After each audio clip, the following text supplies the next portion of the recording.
Hello friends, ഒത്തിരി ഒത്തിരി സ്വപ്നങ്ങൾ സീരിയലിൻ്റെ ഇന്നത്തെ പ്രൊമോ റിവ്യൂയിലേക്ക് എല്ലാ കൂട്ടുകാർക്കും സ്വാഗതം. അങ്ങനെ വിക്രമിന് സംശയം തന്നെ ശിവതയാണ്. ശിവയും വർഷയും കൂടി ചേർന്നിട്ടാണ് എൻ്റെ ന്യൂസ് എല്ലാം തന്നെ പബ്ലിക് ആക്കാനായിട്ട് പോകുന്നത്. ശിവയായിരിക്കും ഇതിനെല്ലാം തന്നെ പുറകിൽ എന്ന രീതിയിലാണ് കേട്ടോ അയാളുടെ സംശയം. ഒരിക്കലും ഷാർമിളയുടെ ഭാഗത്തിലേക്ക് പോയിട്ടില്ല. അതിനുശേഷം തന്നെ പിന്നീട് ഹരിതയാണെങ്കിലോ നമ്മുടെ വർഷയെ തീർക്കാനായിട്ട് നോക്കുന്നു. ആ സമയത്ത് തന്നെ ഒരു ആക്സിഡൻറ്റ് വഴി തന്നെ വർഷയെ അവസാനിപ്പിക്കാനായിട്ട് നോക്കുക കേട്ടോ.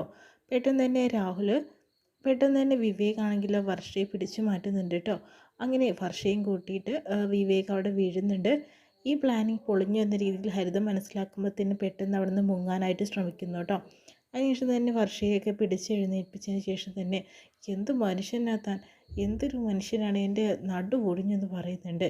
പിന്നെ നിനക്ക് എന്തെങ്കിലും ആപത്ത് വരുന്നുണ്ട് പറഞ്ഞിട്ട് എനിക്കൊരു കുഴപ്പമില്ല, പക്ഷെ വെറുതെ ഒരു ജീവൻ നഷ്ടപ്പെടണ്ടല്ലോ എന്ന് പറഞ്ഞ് തന്നെ രക്ഷിച്ചതാണ്, വേണ്ടായിരുന്നു എന്ന് പറഞ്ഞിട്ട് വീണ്ടും രണ്ടാളും കൂടി വാക്ക് തർക്കം ഉണ്ടാകുന്നു കേട്ടോ. സത്യം പറഞ്ഞാൽ വിവേകിന് വർഷയ്ക്ക് ഒരു പോറൽ പോലെ ഏൽക്കാൻ ഇഷ്ടമല്ല, അതുകൊണ്ട് തന്നെ രക്ഷിച്ചതും. പിന്നീട് അവളാണെങ്കിലോ പിന്നെയും പോകുമ്പോൾ ഫോളോ ചെയ്യുന്നുണ്ട് കേട്ടോ വിവേക്. അതിനുശേഷം തന്നെ വർഷ രാഹുലിൻ്റെ അടുത്തേക്കാണ് പോകുന്നത്. അവിടെ അഞ്ചുമുണ്ട്, പക്ഷെ വാതിൽ തുറക്കുന്ന രാഹുലാണ്. അതിനുശേഷം തന്നെ അങ്ങോട്ട് കയറി പോകുന്നു. ഇത് കാണുന്ന വിവേക് ആകെ ടെൻഷനായിട്ട് നിൽക്കുക കേട്ടോ.